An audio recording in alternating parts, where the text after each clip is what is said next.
안녕하세요. 경제와 시장의 숨겨진 흐름을 짚어보는 시간 시작합니다. 오늘 저희와 함께 복잡한 경제 퍼즐 한번 맞춰보시죠. 반갑습니다. 오늘은 최근 발표된 여러 경제 지표들, 그리고 시장 반응을 담은 자료들을 좀 가지고 왔는데요. 이걸 바탕으로 현재 시장 상황의 핵심을 한번 꿰뚫어보고 또 당신의 투자 결정에 실질적인 도움이 될 만한 그런 통찰을 찾아보려 합니다. 네, 오늘 저희가 살펴볼 자료들이 꽤 많습니다. 미국의 최신 물가 데이터도 있고 GDP 성장률 전망치, 그리고 요즘 계속 움직이는 국제 유가 관련 분석 자료들. 네, 거기다 한국은행의 금리 결정 배경과 환율 분석 자료, 그리고 마지막으로 이 모든 걸 종합해서 그럼 어떻게 투자해야 하나 하는 전략 제안들까지 준비했습니다. 맞습니다. 저희 목표는 단순히 이 정보들을 쭉 나열하는 게 아니죠. 그럼요. 이 정보들 속에서 서로 부딪히거나 혹은 시너지를 내는 그런 신호들을 좀 포착하고요. 그게 연결돼서 만들어내는 더 큰 그림이랄까요? 그게 당신의 자산 배분 전략에 어떤 의미를 던지는지 그걸 명확하게 풀어내는 데 집중하려고 합니다. 정보가 너무 많으면 오히려 혼란스러울 수 있으니까요. 그 속에서 진짜 중요한 맥락을 함께 찾아가 보도록 하겠습니다. 좋습니다. 좋습니다. 그럼 바로 본론으로 들어가 볼까요? 요즘 시장 보면 진짜 여러 방향에서 흘러온 강물이 한 지점에서 만나서 막 소용돌이치는 그런 느낌이에요. 물가, 성장, 에너지, 환율 이게 다 얽혀 있어서. 네, 맞아요. 어디로 갈지 예측하기가 참 어렵죠. 네, 이 복잡한 매듭을 저희가 오늘 하나씩 좀 풀어보겠습니다. 가장 먼저 역시 시장의 눈과 귀가 제일 쏠린 곳이죠. 미국의 물가 데이터입니다. 네, 그렇죠. 최근에 나온 9월 소비자 물가지수 CPI 상승률이 시장 예상치보다 좀 낮게 나왔어요. 전월 대비 0.3% 상승에 그쳤고 연간 상승률도 3%대로 내려왔죠. 이걸 보면서 많은 사람들이 드디어 연준이 금리 인하를 생각할 때가 된 건가? 이런 기대감을 갖는 것 같아요. 네, 그런 기대감 자체는 합리적이라고 볼 수 있습니다. 물가 상승 압력이 눈에 띄게 꺾이는 모습이니까요. 이건 연준이 그 길었던 긴축 이걸 좀 풀고 어점의 금리 인하로 방향을 틀 수도 있다는 가장 강력한 신호 중 하나거든요. 그렇죠. 실제로 금리 하락 기대감이 커지면 그동안 높은 금리 때문에 좀 부담스러웠던 기술주 중심의 대형 성장주들이 있잖아요. 이게 다시 매력적으로 보일 수 있죠. 이익 성장세가 받쳐준다면 더 그렇고요. 또 금리가 내려가면 소비 여력도 좀 커질 수 있으니까 자동차나 가전 같은 내구재 관련 업종들, 이쪽 수요 회복도 기대해 볼 수 있습니다. 밸류에이션 측면에서도 좀 유리해지고요. 그런데 자료를 좀 더 자세히 보니까 마냥 또 좋아할 수만 없다는 분석도 있더라고요. 예를 들어서 주거비라던가 일부 서비스 물가는 여전히 좀 끈적하게 높다 이런 지적이요. 네, 정확히 보셨습니다. 바로 그 점 때문에 단순히 헤드라인 CPI 숫자만 보고 이제 다 됐다 이렇게 속단하기는 어려운 거죠. 네, 전체 물가는 좀 둔화되는 것 같아도 연준이 중요하게 보는 근원 물가, 특히 말씀하신 그 끈적한 스티키 서비스 물가 있잖아요. 이게 쉽게 안 잡히면 연준은 금리 인하를 서두르지 않을 수 있습니다. 근데 또 반대로 채권 시장 참여자들은 벌써부터 금리 인하 가능성을 가격에 막 반영하려고 하겠죠. 이러면 금리 변화에 민감한 장기 듀레이션 채권, 그러니까 만기가 길어서 금리가 조금만 변해도 가격 변동폭이 큰 채권들은 오히려 가격 예측이 더 어려워지고 변동성이 커질 수가 있습니다. 네. 결국 핵심은 이 물가 둔화 추세가 지속 가능하냐 이거죠. 만약 다음 달 혹은 다다음 달 지표가 다시 예상치를 웃돌면서 좀 실망을 안겨준다. 그러면 금리 인하 기대는 순식간에 사라지고 다시 긴축 우려가 시장을 덮을 수 있습니다. 그러니까 양방향을 다 봐야 한다는 거네요. 맞습니다. 그래서 지금은 어느 한 방향으로 확신하기보다는 물가 안정 시나리오랑 재상승 시나리오 이걸 모두 염두에 두고 리스크 관리에 좀 더 신경 써야 하는 그런 구간이라고 봅니다. 알겠습니다. 물가와 함께 또 봐야 할 게 바로 경제의 기초 체력, 성장 속도 아니겠습니까? 곧 발표될 미국의 3분기 GDP 성장률에 대한 예측이 상당히 뜨거운데 일부에서는 3%대 후반, 꽤 높은 성장률이 나올 수도 있다 이런 전망까지 내놓고 있어요. 이 정도면 경제가 큰 충격 없이 물가만 잡는 그 이상적인 연착륙 시나리오에 힘이 실리는 거 아닌가요? 네, 만약에 GDP 성장률이 예상대로 견조하게 강하게 발표된다면 미국 경제가 생각보다 훨씬 강하다는 증거가 되니까요. 이건 위험자산 투자 심리에는 분명히 긍정적인 영향을 줄 수 있습니다. 소비가 탄탄하고 고용 시장도 안정적이라면 기업 이익 전망도 밝아질 테고요. 네. 하지만 여기서 시장은 또 다른 딜레마에 빠지게 됩니다. 그 소위 good news is bad news 상황이라는 거죠. 아, 그 역설이요. 경제가 너무 좋으면 오히려 연준이 이러다 인플레이션 다시 불붙는 거 아냐 하고 걱정해서 금리를 더 올릴 수도 있다. 뭐 이런 거죠. 바로 그겁니다. 성장이 예상보다 훨씬 강하게 나오면 연준 입장에서는 아직 경제가 충분히 식지 않았다. 인플레이션 압력이 재발할 위험이 남아있다. 이렇게 판단할 근거가 되는 거죠. 그러면 금리 인하기 되는 고사하고 추가 금리 인상을 단행할 수도 있다는 우려가 슬그머니 고개를 들겠죠. 이렇게 되면 경제 성장에 대한 좋은 소식이 오히려 주식시장에는 악재로 작용하는 그런 아이러니가 발생하는 겁니다. 와. 그래서 GDP 발표를 앞두고 시장 참여자들이 더 신중해지는 거고요. 정말 시장 참여자들 입장에서는 헷갈릴 만하네요. 그럼 이런 불확실성 속에서 어찌 보면 해석하기 나름인 데이터 앞에서 투자자는 어떻게 대응하는 게 좋을까요? 섣불리 움직였다가는 뭐 양쪽 모두에게 좀 안 좋을 수도 있을 것 같은데요. 그래서 중요한 경제지표 발표 직전이나 직후에는 특히 이번 GDP나 뭐 다음번 고용, 물가지표처럼 시장의 방향성을 크게 좌우할 수 있는 이벤트 때는요. 포지션 규모를 평소보다 좀 줄인다든지 하는 신중한 접근이 필요합니다. 네. 왜냐하면 변동성이 예측 불가능하게 커질 수 있으니까요.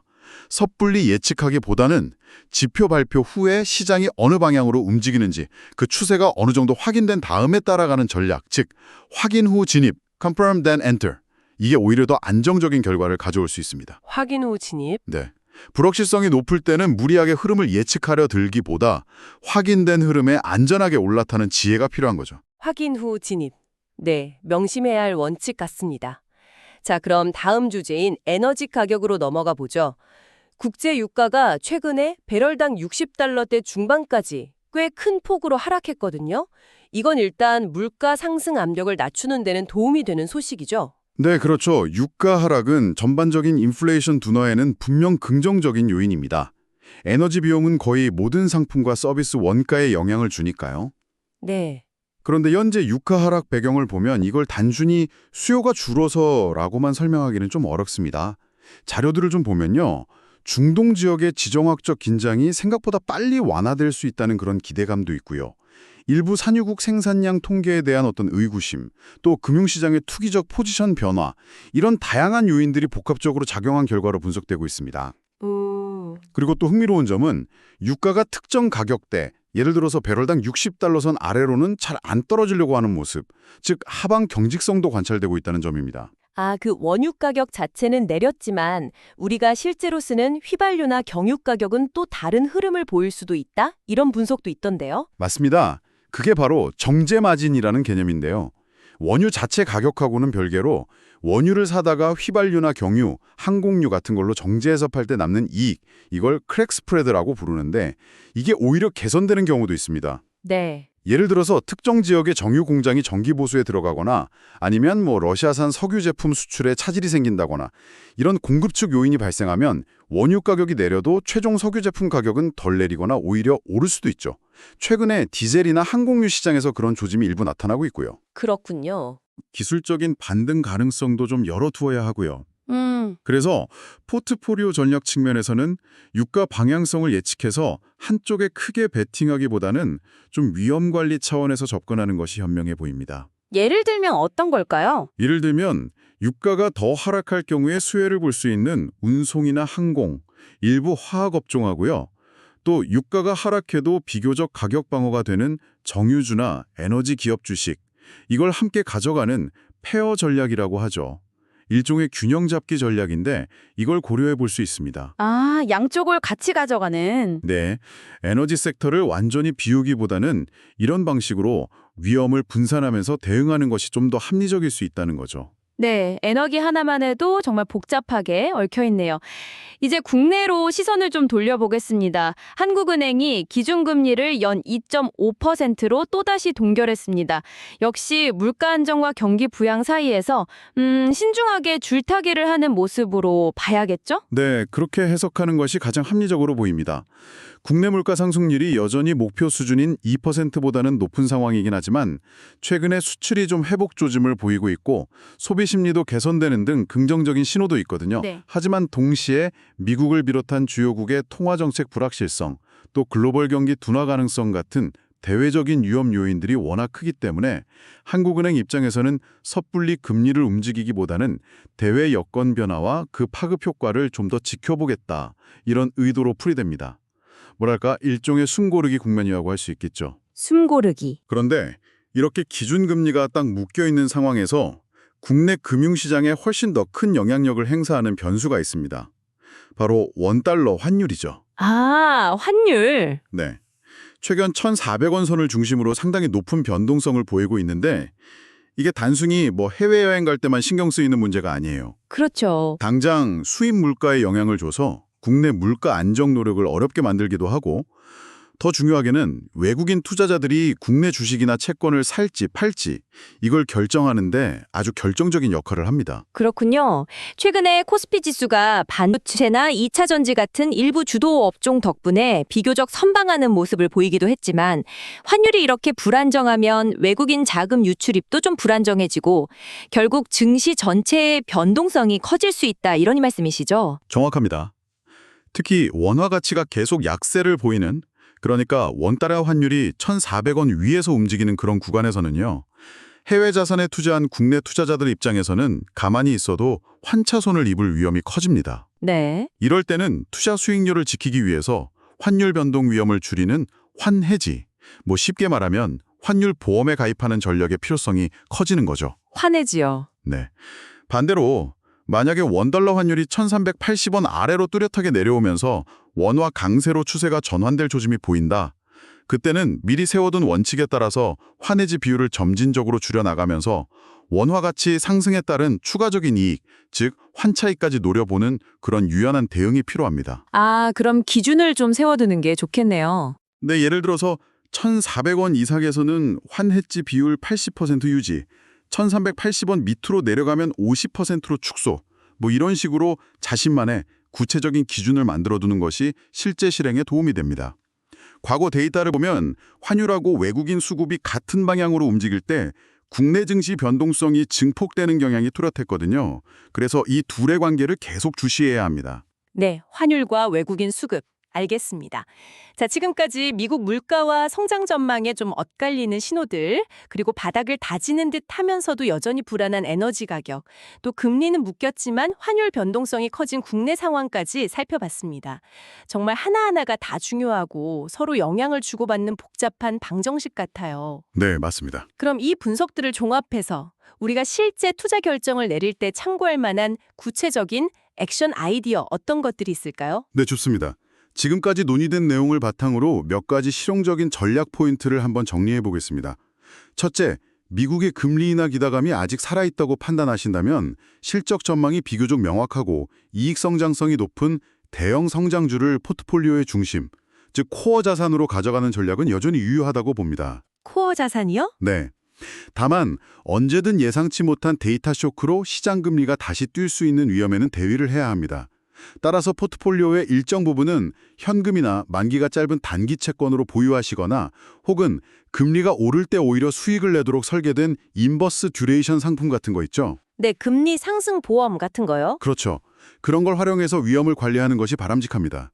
핵심 자산을 지키면서 예상치 못한 충격에 대한 어떤 완충 장치를 마련하는 셈이죠. 네. 둘째, 채권 투자의 경우인데요. 중장기 만기 채권, 즉 듀레이션이 긴 상품은 금리가 하락하면 높은 수익을 기대할 수 있지만 변동성도 크죠. 네. 따라서 한 번에 큰 비중을 투자하기보다는 시간을 두고 나누어 매수하는 분할 매수 전략이 적절해 보입니다.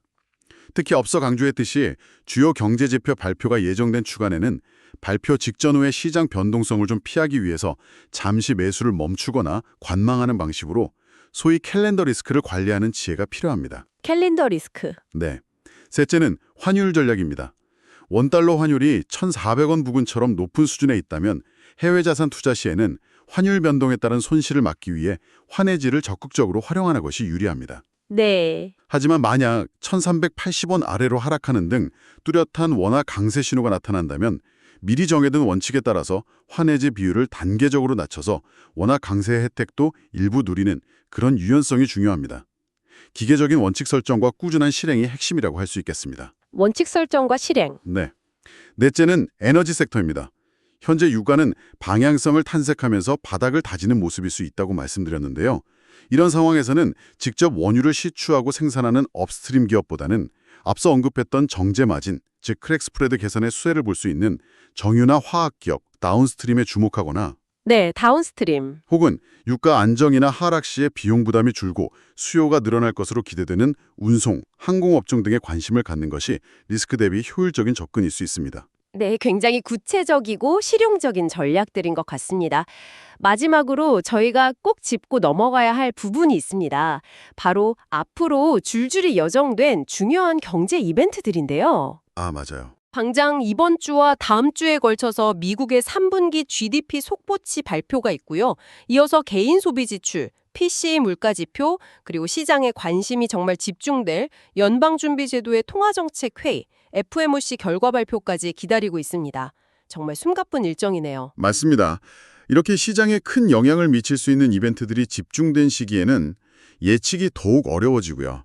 시장의 방향성이 순식간에 바뀔 수도 있습니다. 네. 따라서 이런 때일수록 섣부른 예측에 기반한 과감한 베팅은 좀 자제하고 투자 포지션의 규모를 평소보다 보수적으로 가져가면서 시장의 반응을 차분히 지켜보는 것이 중요합니다. 네, 신중해야겠네요. 그리고 앞서 말씀드린 확인 후 진입 원칙처럼 중요한 이벤트들이 지나가고 시장의 방향성이 어느 정도 가닥을 잡았다고 판단될 때 그때 다시 비중을 조절하는 그런 신중함이 요구되는 시기라고 할 수 있습니다. 오늘 저희는 둔화되는 듯 하면서도 끈적한 미국의 물가, 그리고 연착륙 기대와 과열 우려가 공존하는 미국 성장률 전망, 바닥을 다지는 듯하지만 변동성은 여전한 에너지 가격, 그리고 금리는 동결됐지만 환율 변수가 더 중요해진 한국 시장 상황까지 현재 글로벌 금융시장을 움직이는 핵심 동력과 그 안에 숨겨진 복잡한 상호작용을 자세히 살펴봤습니다. 네, 이러한 여러 요인들이 정말 얽히고 설킨 결과로 앞으로 채권 시장에서는 한동안 평탕했던 수익률 곡선, 즉 장단기 금리 차이가 다시 장기 금리가 더 빠르게 오르면서 가팔라지는 소위 스티프닝 현상이 나타날 가능성을 좀 염두에 둬야 합니다. 스티프닝이요? 네. 주식시장에서는 지수 전체가 오르기보다는 실질적인 이익 성장이 확인되는 특정 업종이나 테마로 자금이 몰리는 차별화 혹은 쏠림 현상이라고 하죠. 이게 더 뚜렷해질 수 있습니다. 네. 하지만 오늘 내내 강조했듯이 경제 지표의 예상치 못한 변화, 중앙은행 정책 결정의 미묘한 뉘앙스 변화, 그리고 언제든 돌발할 수 있는 지정학적 리스크라는 이 세 가지 큰 축에서 오는 변동성은 여전히 높다는 사실을 결코 잊어서는 안 됩니다. 그렇죠. 따라서 지금과 같이 좀 안개 속을 걷는 듯한 시장 환경에서는 장기적인 안목으로 투자하는 핵심 자산, 즉 코어는 꾸준히 가져가되 단기적인 시장 변화에 대응하는 주변 자산, 위성은 상황에 맞춰 민첩하게 비중을 조절하거나 교체하는 이른바 코어는 단단하게, 위성은 민첩하게 코어 세틀라이트 전략이 가장 현실적인 대안이 될 수 있겠습니다. 맞습니다. 그리고 오늘 저희가 함께 분석한 이런 거시경제 변수들과 시장 전망 외에도요. 당신의 투자 목표나 위험 감수 성향 같은 개인적인 요인들은 또 어떻게 다른가요? 혹은 저희가 미처 짚어내지 못한 시장에 영향을 미칠 또 다른 숨겨진 변수가 있다고 혹시 생각하시는지요? 오늘 얻으신 정보들을 바탕으로 당신의 포트폴리오를 다시 한번 점검해 보시고 앞으로 어떻게 균형을 맞춰 나갈지 구체적인 실행 계획을 세워보는 시간을 가져보시는 건 어떨까 한번 제안해 봅니다. 네, 아주 좋은 제안이신 것 같습니다. 오늘 저희가 준비한 이야기는 여기까지입니다. 오늘 나눈 분석과 통찰이 당신의 현명한 의사결정의 작은 등불이 되기를 바랍니다. 다음 시간에 더 깊이 있고 유용한 분석으로 돌아오겠습니다. 들어주셔서 감사합니다. 감사합니다.